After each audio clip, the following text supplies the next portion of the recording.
ไปเร็วเลยใช่นะมึงฮะ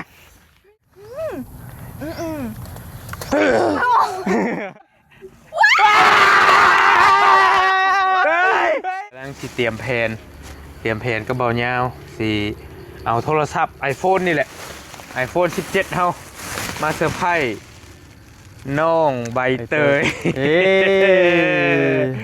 สรุปเป็นของน้องใบเตยได้พี่น้องเด้อได้พันหูนะ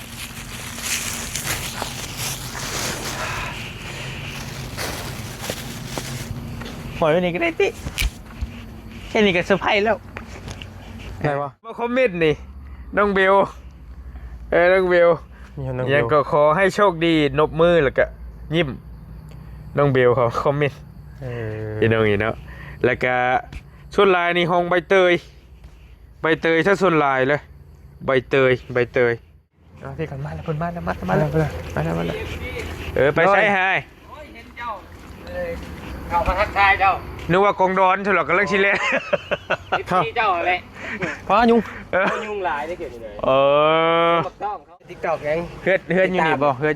อันเท่าหนานี่จะมีอะไรมักตองก็ให้มันดกอยู่ได้ที่พ่อได้ขายอยู่บ่โอ้คันมันเป็นมันกระดกเติบได้ต้นหนึ่งกับเมนบ่แม่เนาะเฮ้ยกะเบิ่งหาเนาะเฮ็ดยังนี่ป้อดอกเป็นไงเฮ็ดใช่แล้วว่าจะปาดีเสนอสะดอกนัดกันไว้บ่นี่นะบ่เลยแล่เร็วเฮ็ดปวกแท้ๆเลยอย่าจับโอ้ยตกใจเป็นห่วงมีการเป็นถุงยังไงเฮ้ยแกลองเบิ่งดูเดี๋ยวเบิ่งดู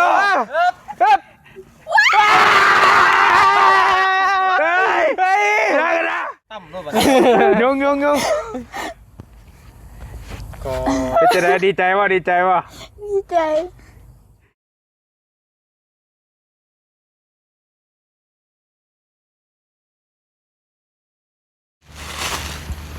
มาพี่น้องมายูนิโบมาเซอร์ไพรส์รถ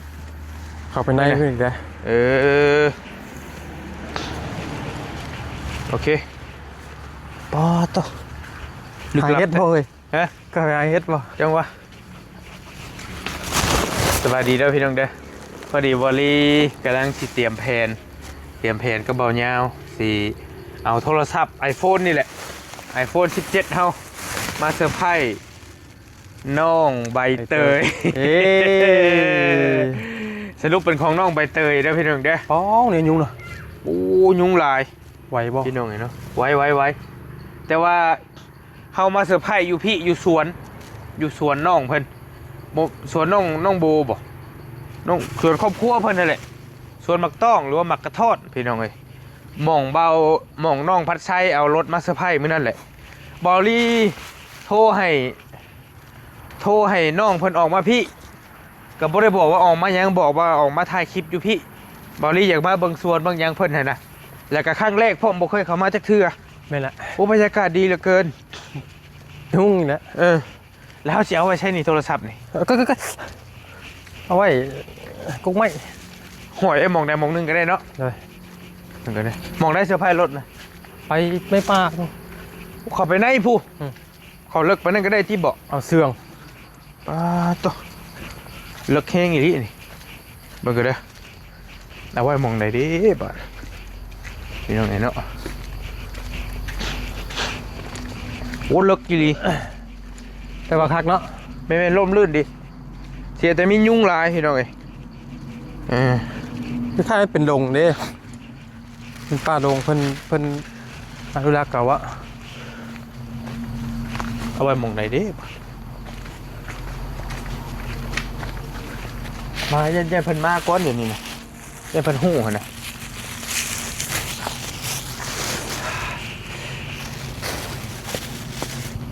หอยวันนี้ก็ได้ติ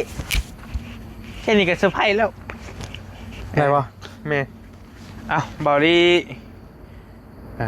กองโดนมาจ้ะเนาะบอกกล้าไปไกลแล้วข่อยอย่าโทรศัพท์เฮียนั่นน่ะ บอลี่ลงคลิปไปแล้วก็มันก็ได้พี่น้องเพิ่นสิทายว่าจะได้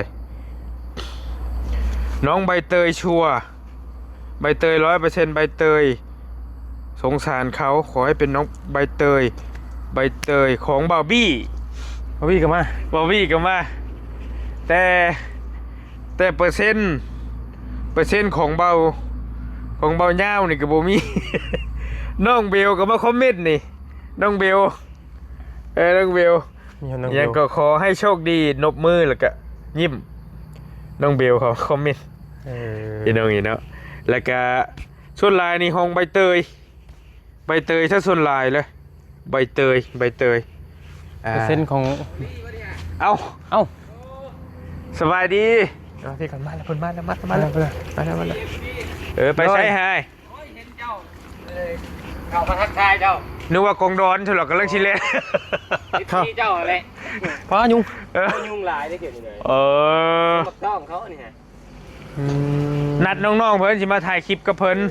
ขีดเอาไผ่เดี๋ยวเห็นในนั่นในเพจใน TikTok ยัง เฮือนอยู่นี่บ่อัน เท่านั้นนี่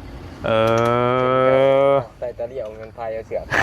เป็นคุณวะ นึกว่ากองดอนบ้านกันเรื่องชิเลน นี่ดอก ยอกรู้จักกันอยู่หรอวะ โอ้ยน้องชาในบ้านเนี่ย โดยคือไวแท้เฮ้ยบ่คือไวแท้ ไปแท้ บ่ไอ้ก็เห็นคือผู้ชายบ่เห็นใบเตยบ่แบบกี่นี่บ่ เห็น จะบ่จื้อรถได้บ่จ้ะ คุ้นๆอยู่ ถ้าเป็นเนียน ก็บ่ทักกันแน่เนาะเห็นว่ากะ บ่คักคนได้ติ บ่คักบ่ได้เฮา บ่เขาคิดว่าแบบอยู่ใส่มันหนึ่งอะนะเขาเบ่คิดว่าอยู่รถเด้แล้วเราคุ้นๆรถซื้อ นี่เพิ่นว่า อยู่บ่อนใดบ่อนหนึ่ง เอาบ่อะไร อ้ายหันอยากเห็นสวนชุมเจ้าได้ยินชุมเจ้าเว้าสวนหั่นน่ะ โดย พอดีขึ้นมาแต่สวรรค์ก็เลยอยากไปเบิ่งนี่ โดย แม่นบ่นี่ก็แม่นบ่นี่ บ่แม่นอันนี้ของเขาตัวนี้ค่ะ เอ้า ของเขาอยู่ข้างหลังถุนสีลมหัว ไก่บ่ บ่อยู่ใกล้บ้านอย่างเขาไปแบบนี้ หนูที่ห้องเขาไปเลยบ่ ชุมเจ้าขี่รถไปถ่ายก็ได้อ้ายย่างไปไกลบ่ บ่ไกล จะเข้าไปเห็นสวนน้องเพิ่นน่ะนะยุงหลายแท้เฮ้ยบ่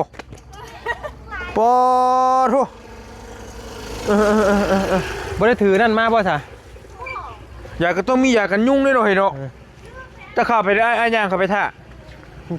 ไปเข้าห้องน้ำก่อน โอเคเหี่ยวป่ะเอาบัดหอยไปเฮ็ดได้บัดนี้ถือ บ่ป้าได้เฮ้ย ถือใส่เสื้อเจ้าน่ะ บ่ป้าเด้อ ใส่เสื้อเจ้าน่ะเดี๋ยวเห็นแล้วเจ้าน่ะดึงเดี๋ยวสิเห็นน้องมันก็มาไวโพดพี่น้องบอกปุ๊บมาปั๊บเลยโอเคแม่ทางโอเคไปติดตามไป เจ้าสิได้ไป ได้ก็ได้ไหนก็จังว่ากันเป็นยืนแล้วก็โอ้ยุ่งเจ้ายืนมาให้คอยสิบ่โดนได้เลย จังแล้วมา โอ้ยุ่งหลายพี่น้องเอ้ย FC อ้ายเพิ่นก็เป็น FC ย่างมาหา เนาะ ร่อยดิ นึกว่าผู้ใดเสิดอกร่อยเติบอยู่เรากะ ซ่องหายแล้วเย็นหมู่ไปเด็กหน่อยนี่ ถ่ายยังไงน่ะ เขาย่านนะ ย่านใช่บ่น่ะ อันแนวมัน ตัวแล้วผู้หญิงเนาะ เขาบ่ได้กล้ามาเลยมาคนหนึงสองคนนะ อันนี้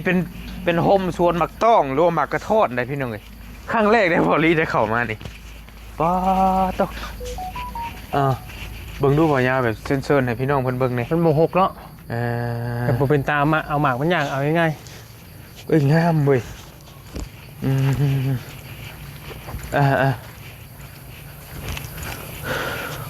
เบี้ยมันก็มีนะโอ้ย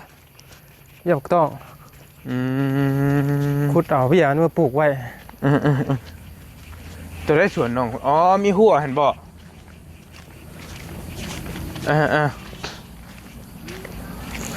ตัวน่ะอันนี้ก่อนเดี๋ยวก็จะพาเด้อไปย่างไปเบิ่งก่อนขอยอยากเป็นคนจับของมึงรีวิวไปก่อน ยุ่งหลายเว้ย โอ้งามดีพี่น้องเนาะอุ้ย ฮ้อนบ่ฮ้อนบ่ ยุ่งลายเนาะเฮ้ยเนาะ เพิ่นบ่ได้ใส่เสื้อกันยาวมา ซุมเจ้ากับบอนั่นนี่เฮ้ย หูยติตัว มันเบิดแล้วบ่น้องหมากมันนี่ บดงามมาเลยอ่ะ เออให้ตัวได้สวนชุมเจ้าน่ะขาหัวนี่ไปนี่ โอ้เสือหมักตองหมักตอง ใช้มาเซอร์ไพรส์รถกันมื้อ สาม นะ ต้น อยู่ใช่ บูนทางหลังอ่ะ เฮ้ยเอารถไปเชื่อมไว้ได้ผู้เออเพราะมันนี่เตรียมตัวมาดีมันนี่เพันส่งใส่ส่งขยาวมา เตรียมตัวมาดิตัวก็ได้เตรียมตัวป่ะ บดมาเลยเอ้ามาแล้วกันไปสมัครต่อ มากับไพ่นะ กับไพ่ บี้บ่ทันมาบ่ กำลังมา กำลังมาไปส่งหาบ่ แม่ โทษให้ นักแม่ซื้อยังเขาบอก เออ มาจะกินยัง ไม่เลยฮะมีการบอกอยากกินหยังอีกเด้ใช้จักต้นชวนมักต้องเจ้าน่ะ หาต้นนี่นะ เออเบิ่งหาไม้ฮะเดี๋ยวปะอันยังไปเบิ่งไปใส่ไปอันยังไป กินนั่นตักหมากก็ได้นี่เต็มที่ มาตอนเบิดพี่นา ปะ เกี่ยเห็ดสวนมันนี่ เงี้ยวบ่เงี้ยวคือเงี้ยวจะให้น้องบนหันไหมจะจบดีเลยบ่ยังห่วยเรียบร้อยเลยมันมีหดเสาไฟฟ้าบ่อันนี้เนาะ แม่นเขามาตั้งใส่ที่บ่หรือจังได๋เฮาก็บ่ฮู้นะ ม มีสำนี่แหละมักตองก็ให้มันดกอยู่ได้อ้าย สิพอได้ขายอยู่บ่โอ้คันมันเป็นมันกระดกเติบได้ต้นหนึงก็แม่นบ่ แม่น เออ ร้าคุณแหละจะมันเน่าถิ่น อันนี้ให้ได้ แม่น ขายบ่ค่อยได้เนาะ แม่มันบอกเป็นราคา 4ต้นที่เฮ้ย อันค่าอ้อมว่านี่บ่ แม่นอ้าย เออก็บ่หลายไปได้แสนนี่เนาะ โดย อันที่ชุมเจ้าว่าไปเสียหญ้าเสียหยังอยู่ใช่ซั่นน่ะ อยู่พุ่น อยู่สวนยาง มีชุดอยู่สวนยางต่างหากอีก โดย เอาเลยเออตัวนี้ของเขาเจ้าอันนี้ แม่นเขตขาหัวนี้ของอันนี้เบิด ชวนนี่เป็นของผู้นี้บ่หรือของผู้นี้ ของอานาแม่เฒ่าทางแม่เฒ่าเพิ่น ของครอบครัวอะไรวะ เพราะยังไงก็ของย่าเฮานี่แหละ โอ้ตาย ยุ่งน่ะอยู่ซื่อๆเนี่ยบ่ได้ได้ ใส่ส่งดำในแห้งนักได้นี่พี่น้องเนาะก็ผ่านตลอดดอกเบอลลี่ก็เห็นแบบว่าเขาเจ้านั่งขายหิมทางแหละก็เฮาเองก็บ่ได้ฮู้ว่าสวนมันอยู่ในทั้งพี่นะไปพาย่างไปเบิ่งก่อนบ่มีงูติบ่ บ่ฮู้แหละ เนาะบ่จักแก่เนาะเห็นเนาะงูเล่นก่อนเด้ ดนๆได้มาเถื่อเด้ นี่พี่น้องเอ้ยมีเบิ่งเด้อ1ต้นหลังเบายาวหั่น2 3 4 5ต้นกกมากระท่อนเพิ่นนี่นี่ยังอยู่ไอ้ยัง นี่ ขึ้นเลย คือตำใช่ นี่มานี่ โอ้โห โอ้ยบุญ เอ้ยนี่เอาเมื่อตำกิน บุญวาสนาไอ้ยาวเลยจมปุบได้กินตับ เอาเมื่อตำกิน นี่น่าหมักเงิน เห็นอยู่หรอก เห็นอยู่แล้ว ขึ้นบ่ แดงที่ ก็คอยเบรกก่อนก็ได้ เดี๋ยวจะหับโยนหับแล้ว ขึ้นต้นไม้โบแมนเด็กน้อยขึ้นได้อยู่ที่ เฮาย่านความสูง เมื่อคืนไปยังไง ขึ้น จ่องอันนี้ อ้าวซิ ถึงอยู่บ่ โอ้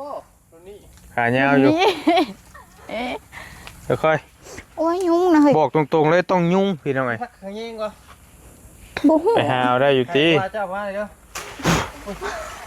ผักขะเยง มีแต่อยู่น้องค่าแอะน้องรวม แต่ส่วนที่เฮานี่แหละหมักใหญ่ ปอด ไม่ใหญ่บ่ ยุ่งอ่ะโอ้เด้ปลูกสากมักตองค่ะ หนึ่งเร็วหนึ่ง ทุเรียนเด้ทุเรียนเหรอตัดทุเรียน สอง มันสิแตกอย่างนั้นนี่แหละ สาม โอ้แมน หมักเหลืองแฮะ เดี๋ยวมานั่งกันว่าผมไปกิน เบิ่งหันเอาเบิ่งหัน โหเน็ตได้อ่ะ ยังอีนี่นี่กลับฮอดบ่หุ่มโอ้โธ่พี่น้องไงเนาะ คุณโยมเราจะมานั่งกัน ว้าโธ่ โอ้ยยุง ยุ่งโอ้ สัตว์แล้วเนาะ ตัวนั้นบ่ล่นบ่เฮ้ย จะปีนจะสั่นเอายุ่งเด้ บอกคำเดียวเลยว่ายุ่งพี่น้องเอ้ยอยู่โดนบ่ได้แล้วแบบนี้ฮะนะ แต่เฮายังนัก ปีนี้เจ้านางขาย แมนท่านหนังขาย2 คน บางเดือเขาก็สั่งเป็นกระสอบขายเป็นสอบ ได้อยู่บ่ ไม่รู้ว่าได้ซื้อฮะแหละก็ดีกว่าแบบ แต่ว่ามันหลายคนขายตามเบิ่ง แมน เจ้าคนที่ชื่อของไผนี่ แบบพระสมุทรคุณมาจากสวรรค์เห็นทางนี้คล้ายเขาก็ซื้อทางนี้ก่อนนะ อืมบ่ล่นนะเนี่ย เอาอีกเอาไงตายเพิ่นตายอ๋อโอ้เก่งเว้ยบ่ยาวนี่ มันจะทุกข์เลยดิ นุ่ม จักเนาะ นุ่มน่ะ มันนุ่ม ได้อยู่ ฟังเสียงพี่น้อง ฟังเสียงพี่น้อง จำจะว่าแค่นี้ โอ้ย รอบังก่อน รอบังใช้อีก พูดอีกว่าไปเบิ่งต้นอีกจะไป พอซะยุ่งลายเลย ต้องฉีดยากันยุงมาน้ำมาแบบนี้นะ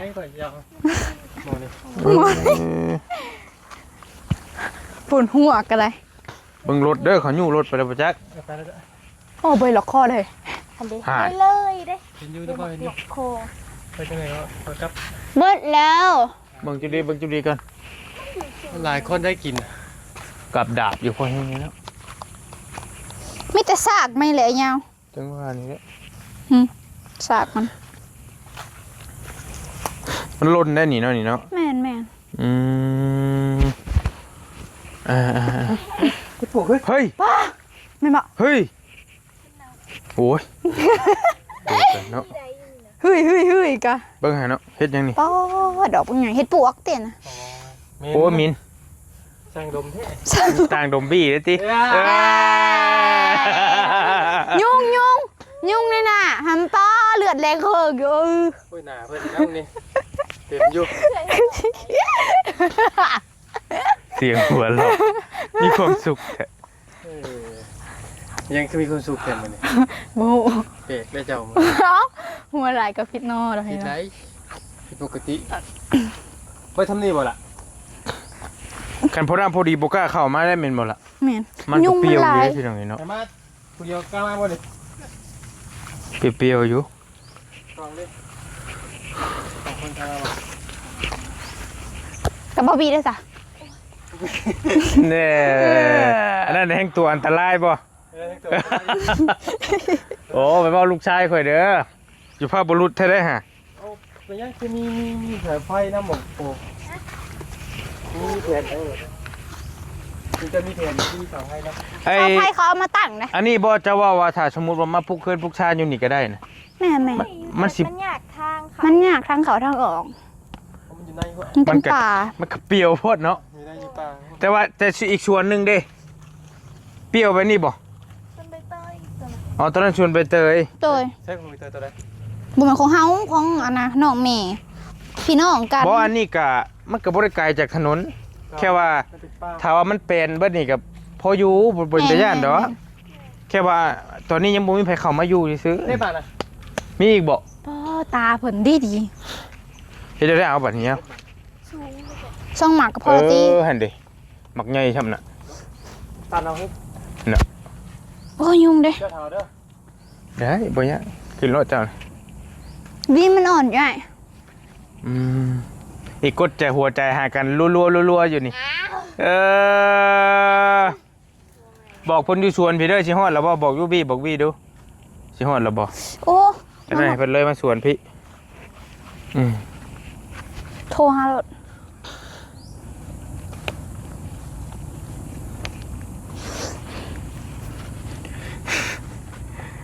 พิมพ์เสียงพิมพ์พี่น้องเสียงพิมพ์พี่น้องฟัง เฮ็ดสันหวังใหญ่เจ้าเฮ้ยน่ะ บ่จักคนจักหมักต้องสิตก ว้า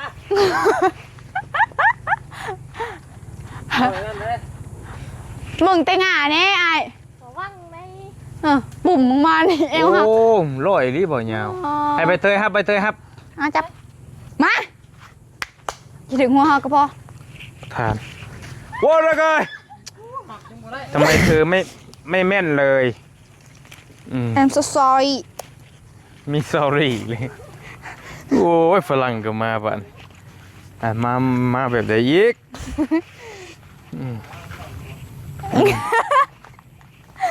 รอดอยู่ รอดกันบ่ I'm sorry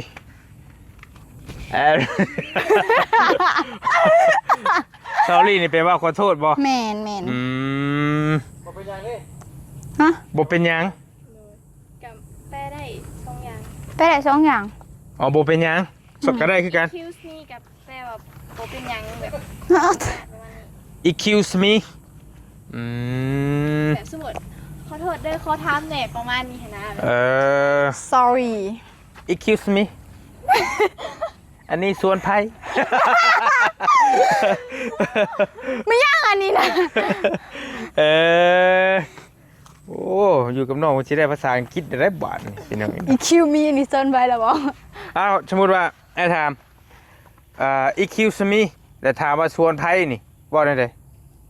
excuse me this is เป็นเกมพี่ไพ่หลายนะเบิ่ง ว่าเพิ่นเฮียนแถวเฮียน เขาถามประมาณนะ excuse me ขออนุญาตถามอันนี้เหมือนสวนไผ่ ว่าภาษาอังกฤษนั่นน่ะ excuse me this is who this is true หูกับหู ป้อผมดู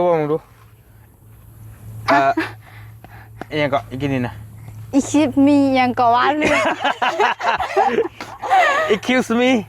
excuse me ขออนุญาตถามประมาณนี้มันกระแปลได้หลายแต่มันเป็นคำสุภาพ เป็นเท่ากับขออนุญาตเด้อขอโทษเด้ออันนี้เป็น excuse me ส่วนไผ ส่วน ส่วนไอบ่ ไอ มาเถอะ ไม่ส่วนยูบ่ ชิลมันนี่บ่มีมันนี่ โดนแคปมันนี่ มันนี่แกลม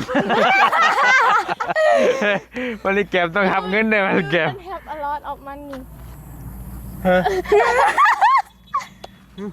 เพิ่นมาโอ้พระเอก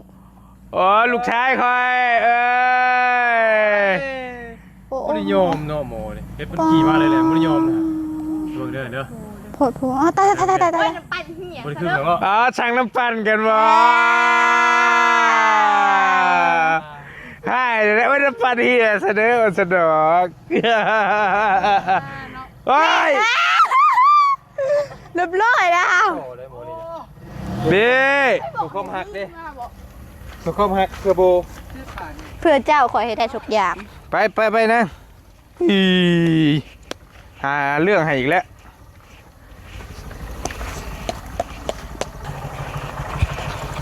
มายังนี่นะว่า นัดกันไว้บ่นี่นะ บ่แล้ ซื้อมาให้ เรา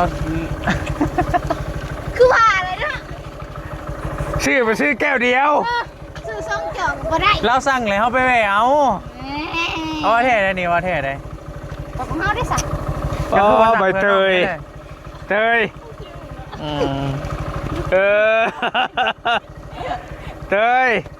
ชื่อว่าแก้วเดียว ไปซื้อมาให้แล้วคนซื้อให้เดี๋ยวถือมาเลย ยังไม่ได้กิน มีคน สำหรับ สั่งบ่โอ แม่ เค มีคนสั่งเลยพอดีเขาไปในห้างนะ บ่ขาลูกชายตัวเองบ่ขา บุขาได้เนาะเที่ยวได้นี่ เอาขึ้นมาได้แล้วไอ้ยังไม่ได้กินได้ไอ้เสียสละให้จุมเจ้าสองคนเนาะ มูนหักห่านงา บออันเขาเจ้าซื้อให้ไอ้ดิไอ้บริซื้อว่าแท้เอาปันกันกินเห็นยังไง ท่านนักชันแต่มักต้องอย่างเดียวลดแล้ว ไปเก็บเอาดูเต้ย เอามาก้องบ่ อะไรไอ้นัดเพิ่นมาสวนมาเบิ่งว่าไอ้ยังบ่ทันเคยเห็นเด้ โอ้ส่วนนี้ฮะ แม่นอยากมาเบิ่งมารีวิวมาถ่ายคลิปมานะเพราะว่าเฮาอยู่เฮือนกับมันเลื่อยแล้ว ไม่เลยเฮ็ดที่เฮือนเนาะ แม่ลบไปลบมาก็เลยอยากมาเปลี่ยนบรรยากาศนี่พี่น้องอากาศดีแห้งอยู่พี่อากาศโคตรดี คนดีอากาศคนดีเลย ดี มื้อนี้ ดีแห้งดีแห้ง แม่นถ้ามีแต่เราสองคนแห่งดีเลย ซ่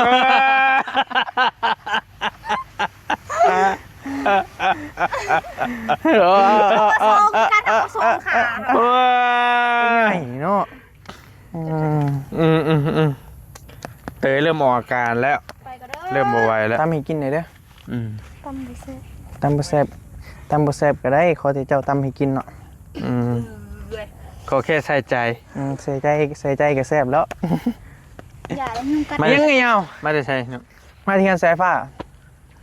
ก ำลังว่าให้ผู้นี้ชงบอกก็บอกให้บี้มาพี่เด้อเห็นนะเพราะว่ายันมาหาบ่เห็น โดย ไปนัดกันมาพี่กันมาประมาณ20ปลายนาทีแล้วแหละ โดย กินนี่อ้ายเพิ่นย่างเข้ามานึกว่าผู้ใดสิ FC ว่าซั่นอ้ายยังซื้อแล้ว ย่างเขามาฮอดพี่บ่ สื่อยังก็ลืม อ้ายจอดรถแล้วพูดเดี๋ยวเราย่างมาหาเราเห็นเลยนึกว่ากองดอนสิดอก ยังก็ว่าจะรู้สื่อยัง แม่ ไอ้เล็กน้อย มาถือด้วย จิแม่ประมาณนั้น FC ทุกหน่อยทุกใหญ่ผู้ กินเลย โอ้ยุ่งลายนะ รถค่าก็บ่ได้ชนนะตอนนี้ กินก่อน ยืนตาม เมื่อตามกิน อันนี้มันบ่เป็นมันเน่าบ่นี่เนาะ นี่กินได้กินได้ อ๋อมันสุกเลย มันอยากสุกนี่เนาะ บางนึงบ่ได้ เมื่อเลยมือกันเลย ยังบางนึง โอ้ยังมีอยู่เนาะ บี้ ตัวให บ่ ญ่เลย บี้จังสู่เพื่อโบเมื่อตามกิน งานตัวน้องมีนะ ตกแต่ ได้แล้ว คันลุงขึ้นเด้ บุ่มเลยหยอก โบยอกของแท้อีหลีแล้วฮักอีหลีให้แล้วโบเพราะถ้าอ้ายพันมากได้อากาศแบบนี้อยู่นี่ แม่ แต่ว่ามันต้องอาศัยอนาคตมันโดนก็เนาะให้มันเป็นแน่แหละถ้ามาปลูกเกินปลูกชานก็โอเคแม่นเพราะว่ามันก็บ่ได้ไกลจากทางปานใดพี่น้องเอ้ยเนาะพออยู่นี่กะ ทางเขาย่างได้ ก็เฮาแปลงเอาไปแล้วบ่ยากดอกคันว่าเฮาก็แต่ว่าเฮาก็ต้องขอทางเขาเจ้าอีกได้นี่เนาะ นั่นแหละต้องขอทาง ต้องขอมาอีกนี่มันเป็นดง เจ้าก็ช่างบุกมาเนาะบี้จะเฮ็ดเอาขึ้นได้บัดนี้นะอันนี้บ่ได้แม่นเฮ็ดลิ้นนะนี่พี่น้องเบิ่งแน่นี่นะมึงแน่จะเป็นสิลิ้นได้เบิ่งแน่ล้อหลังนะจูคานเลยหั่นน่ะ ให้ดินเป็นดี น่ะ เอาเคลียร์ด้วย โอ้ย เอา ๆให้เคลียร์ป่ะ เคลียร์ เดี๋ยวจะหน่อยจะไปหาเลาะเบิ่งเฮ็ดน้ำแถวน่ะมีเฮ็ดบ่จักเฮ็ดปวกให้หยังออกอยู่บ่จักแถวนี้บ่มีบ่เฮ็ดแถวนี้เนาะ ปั่นยังไง คนละคนบูดจับดิจิมี่อยู่แล้วมั้ย จักเด้เสียงจักเด้ ให้ได้หนึ่ง เฮ็ดเอาเด้ ก็ได้หนึ่งนะได้หนึ่งแล้วป่ะเนี่ย เอาเลยยาวประธานยาว เชื่อเพื่อน ลุยเลย เชื่อเพื่อนได้มันดีดได้โอ้แล้วก็ ต้องเฮ็ดหยังเลยอันนี้ยกล้อเลย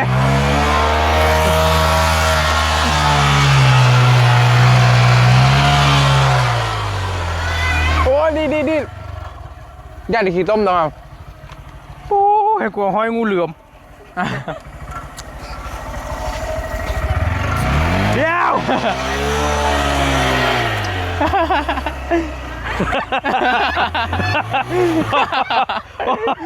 โอ้ลอยลีดิพี่น้องเอ้ยบอกเฮ้ยเนาะคักที่เจ้าดีป่ะเราออกได้ยุ่งลายพี่น้องเอ้ย อยู่ไม่ไหว เบิ่งเฮ็ดหน่อยหนึ่งมีบ่เฮ็ดแถวนี้มันรอเบิ่งเฮ็ดก่อนเฮ็ดปลูกไม่ออกบ่ล่ะ นางใบเตยได้เซียนหาเห็ดเขาเจ้าอ่ะ นางใบเตยเซียนหาเห็ด มันก็อยู่ในตาม ให้ถือไว้ให้มา เจ้าคือฮู ใส่ลองมึงดู ข่อยปันได้ได้ ให้มาเฮ็ดแต่ก็สองสาวเจ้านี่ เฮา แต่หารอน้ำกันไปปลูกแถวไอ้ยาวไปเบิ่งไป อย่างงี้ เฮ็ดปวกบ่โอ้ยเอ้ยแล่นเร็วแล่นเร็วเฮ็ดปวกแท้ๆเลยไปเร็วแล่นไปเร็วเล่นใช่นะมึงฮะใช่ ยังงูบอก เอาเลยแม่ใช่นะยังนะ ยังไง ไปยังไง ไม่ใช่นะ โอ้ย อย่าเราคิดตัวเป็นกันเนาะ เฮ็ดปวกก็ดีมากมึงนี่ ให้มึงดูล่ะ ไปนั่งเบิ่งได้จากเจ้าทินนะยังไงนะ อย่าจับ โอ้ยตก อย่า เป็นห่วงมีการ เอา เป็น ดูหลาย ห่ว ลอง ง ดู ลองดู อย่างงูนะ ลองมึงดู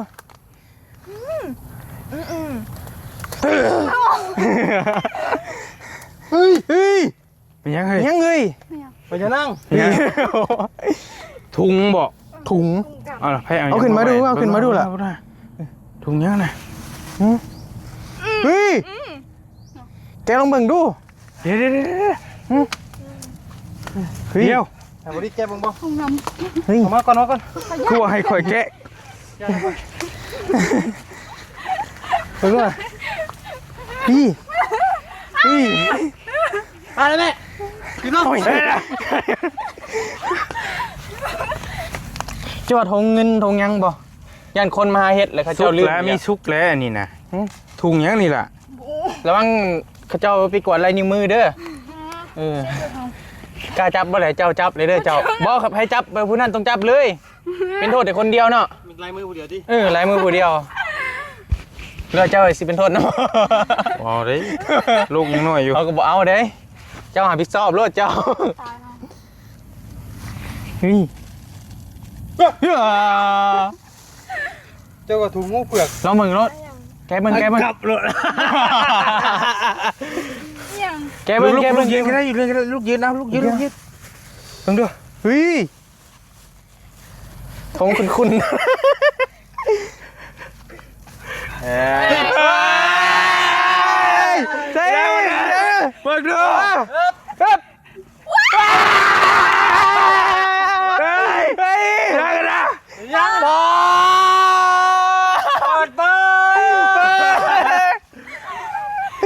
เปิด ไอโฟนยัง ครับ1 2 3ไอโฟน17 แม่นจะบอก อ๋อ แม่นสิ เป็นบ่ 17 เปิดดูปอมันจัด 17 17บ่ บอเธอเอาจับขึ้นมาด้วยเหรอ แม่นเมนบ่ ว้า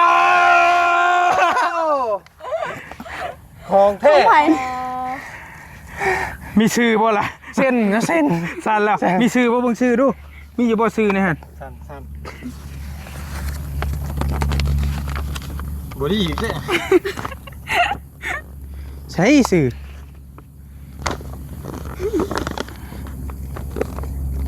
บัวลี บัวลี ของไอ้บ่ท่า เป็นของเจ้า โอ้ยเนาะคนละ คืออีกแท้ มันเป็นของเขาเนาะแต่มักบ่หลายถามสิมักบ่ทันได้แบบนี้เราคุยกันมาว่านี่คือว่า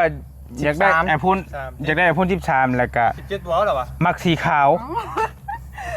ฮะมักสีขาวเป็นบ่ได้ยินเจ้าบอกวานนี่ เลย 17เก่าบ่ เอามาเลย ได้อยากถามได้ไง ป๋อบ่ยาวตัวล่าสุดมันก็ตัวนี้แหล้วไอโฟน17เนาะ โอ้สุดแล้ว มือหนึ่งใช่ได้นี่บ่ โดย หัวจักหนึ่งบ่หนึ่งแล้วนี่บ่ได้แก้ฮอดฟิล์มนี่น่ะป๋อไปเตย ชื่อไหมครับบ่ แม่น iPhone 17แล้วว่ะจุมเจ้าเคยลิ้นน่ะ17บ่นี่น่ะ 17ธรรมดา ถ้า17 Pro Max เลยคือของเจ้า เริ่มกระวนกระวายแล้วบัดนี้มันน้อยโพดไอ้เพิ่นบ่มัก โอเคเลย ไอ้บ่มักอันนี้บ่มักหยังน้อยๆเห็นน่ะ พอดีกับใบเตยพอดีกับโบพอดีกับผู้หญิงเมียข่อยกับพอดีแบบนี้ ให้จ้ะซะเอ้ามันน้อยโพดของอ้ายก็มีเลย ให้งานเป็นหัว อ้ายให้ง่ายๆคือให้ไอ้ยาวคือนี่ก็เอาไม้ให้กะอ้ายคนสบายๆให้ง่ายๆเลย มีแต่ตำตำมักต้องช่วยอ้ายกินก็พอแล้วอ่ะบ่ได้วางอย่างไรเอาละเอาไปใช้บ่มีโทรศัพท์อยู่บ่แม่นบ่แม่นแล้วอ่ะโอเคเอาบ่ เอาหรือบ่อยากได้บ่ฮะหรือบ่มัก iPhone บ่บ่มัก iPhone อยู่ คิวไปเอาอะไรอยู่ หาอีหลีอยู่จิบ่โตใหญ่เดี๋ยวจิบ่ลิ้นบ่ ตัวเด็กสิ เปลี่ยนกับเอ้ยโบบ่เจ้าบ่มัก17เปลี่ยนกับเอ้ยโบให้เอ้ยโบเอาของเก่าให้เจ้า เอา จ้ะ บ่ก็ได้จะได้ตัวนี้เนาะ ก็ได้ ให้อีหลีให้อีหลีให้อีหลีซื้อมาให้เจ้าว่าอีหลีใช่บ่ลิ้นต่อแล้ว โดย ซื้อมาให้เจ้านี่แหละอีหลีมีเอ้ยใจดีเพิ่นให้ซื้อมาให้พอดีไอ้ซื้อมากินนี่ก็บัด21ล้าน21ล้านมือหนึงเลยเฮ็ดดิ ตำเพื่อเคสเพื่อหยังอีกได้มีหลายอย่างอยู่ บ้านเนาะ แม่30,000ปลายไป21ล้านน้ำตาก่อนน้องในก่อนน้องในก่อนน้องใน ตบยุงต่ำด้วยบัด ยุงก็ เป็นจะได้ดีใจว่า ดีใจ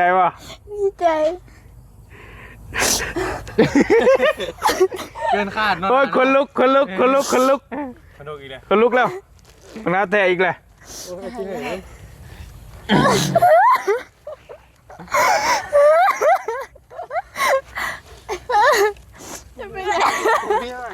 อ้าวนี่ก็อยากได้ให้เมียเดี๋ยวมันจะมุทันพันมือเจ้าใจเย็น รอให้น้องเพิ่นให้นะให้น้ำดีใจเด้อ คิดอยู่บ่ว่าสิได้ ไปเอาเงินน้ำแม่มากินนี้แล้วจะเอาเงินมาซื้อจิบซาแบบตัวเจ้าว่าเดี๋ยวว่าสิเอามาตื่มกันวะ มาเอาเงินน้ำเมย์บอกกินนี่นะเอาไปตื้มก็ไพ่บัดนี่ เอาตัวเจ้าบอกมันเคลื่อนนี่เลยว่าถ้ามันบ่พอเอาตัวนั้น อ๋อ มา เตรียมมายันว่าชุ่มอ้ายสิมาแหละเอาให้อ้ายสิบ่ โดย ไปซื้อมาให้ติเออ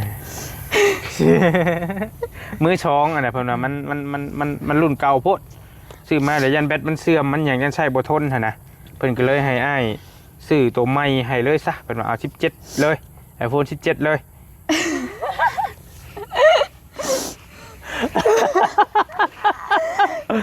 อ้ายเองก็เฮ็ดเทศภาพบุญมาหลายปีก็บ่ได้เคยซื้อ iPhone ให้คนจักเทื่อเลย ครั้งแรกสิซื้อให้เจ้านี่ชื่อก็มีแต่รุ่นธรรมดานี่แบบนี้ 3,000 กว่าบาทประมาณนี้เฮาซื้อนะเดี๋ยวอันนี้เฮาก็ว่าสุดแล้วได้ให้กับเจ้าใช้หั่นนะแต่ว่า iPhone นี่ถือว่าเป็น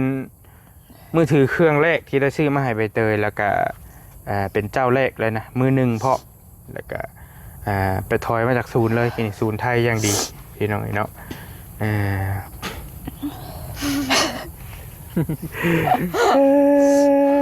เบิ่งแก้ดูบ่ฮู้สิบรรยายละแก้เบิ่งรถเจ้าทันเจ้าเคยใช้ iPhone อยู่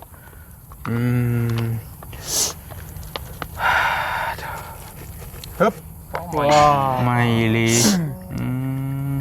มันน้องเพิ่นถือมันก็พอดีเนาะ แม่นแหละพอดี พอดีถือมันด้วยเบือนแล้วบ่ ลิ้นมันก็คักบ่มันก็บ่เท่านี้แหละเนาะ สุดแล้ว เรื่องคัก โทรศัพท์ของน้องออกมาเลย บ่เสร็จนะ บ่มันขนาดซ้ำกันบ่ขนาดซ้ำกันแต่ว่า มาหน่อยกว่าหน่อยนึง บ่ว่า สำคัญ ซ้ำกันแค่ใส่เคส10บาทอันนี้ iPhone ยังนี่แหละ 13ธรรมดา ซ้ำเท่าไหร่ซ้ำเบิ่งหาจังซ้ำกันน้อยกว่าน้อยหนึงอยู่ได้เฮ้ยแม่น้อยกว่าน้อยหนึงนี่ ดู แต่ว่าดูความที่หน้าจอมันนี่ก็ตัวนี้แล้วเฮ้ยแจ๋วกว่าว่ามันเป็นหน้าจอแบบนี้เด้ตัวไม้หั่นน่ะหน้าจอแบบทันสมัยกว่า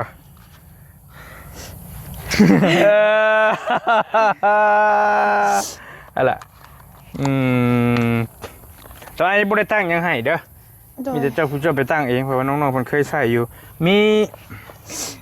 เอาเคสสีนี่มาให้บ่ฮู้มักบ่ โดย สีชมพูแล้วก็ซื้ออันนี้เติม หัวใส่สาก 790 บาท โอ้ มันเป็นของแท้อย่างดีเลยเด้อย่างดีเลย โดย เป็นของศูนย์เลยแล้วก็มันตอนนั้นมันมีแต่ทรายหั่น ซื้ นะ อแพงหมดบ่มีหัวเนาะ แม่นก็เลยแบบว่าให้มันได้ดีๆไปเลยเนาะยินดีนำเด้อล่ะเด้อ โดยเข้าใจ รู้สึกจะได้ ดีใจ ยุง ยุงกับบ่คันละตอนนี้ โอ้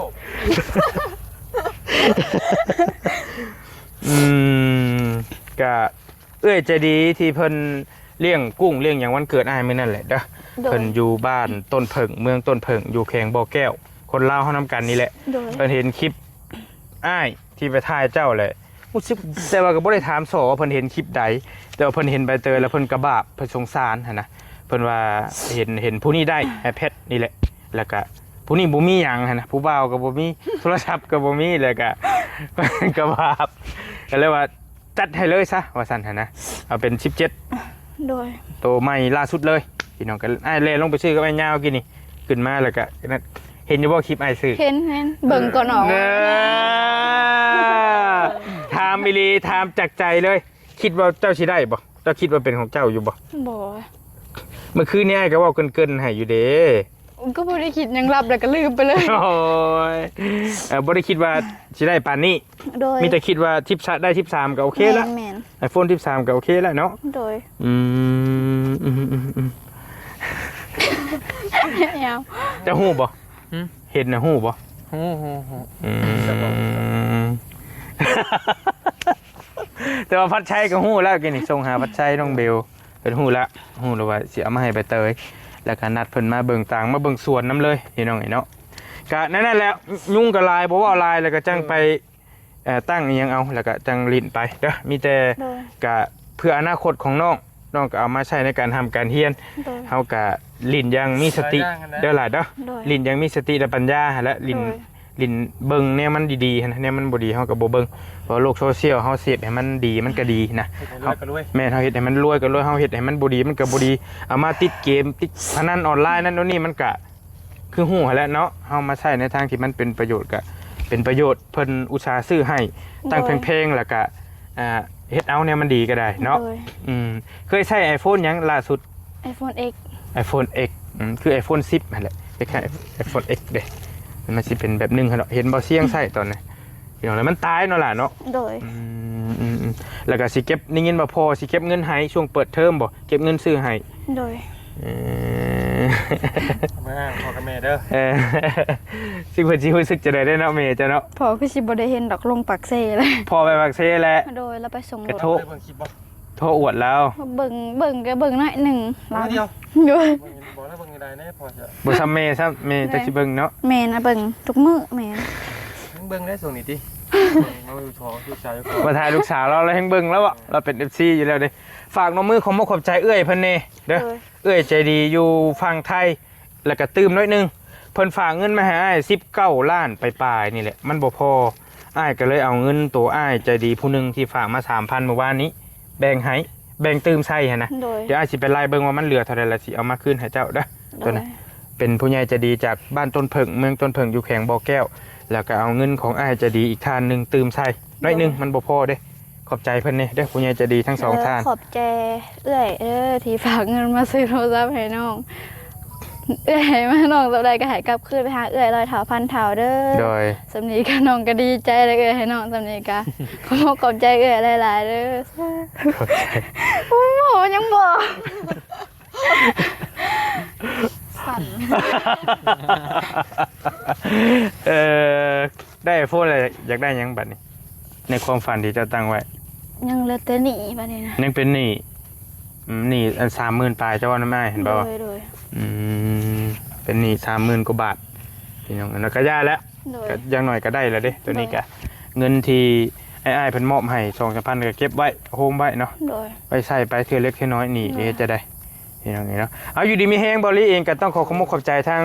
เอ้ยใจดีที่เพิ่นอยู่บ้านต้นเผิงเมืองต้นเผิงอยู่แขวงบ่อแก้วแล้วก็ขอบใจทั้งอ้ายใจดีอยู่ฝั่งไทยเพิ่นฝากเงินมาซอยน้องใบเตยจังได๋ก็ให้อยู่ดีมีแฮงให้โชคให้มานให้ร่ำให้รวยเนาะให้โชคให้มานให้เฮงๆปังๆเนาะถูกหวยรวยเบอร์รวยอยู่แล้วก็ให้รวยยิ่งขึ้นไปให้สุขภาพเข้มแข็งเดินทางตลอดปลอดภัยเด้อโชคมาร่ำรวยไปก่อนเจอกันใหม่พี่น้องยุ่งกับลายสบายดี โดย บ๊ายบาย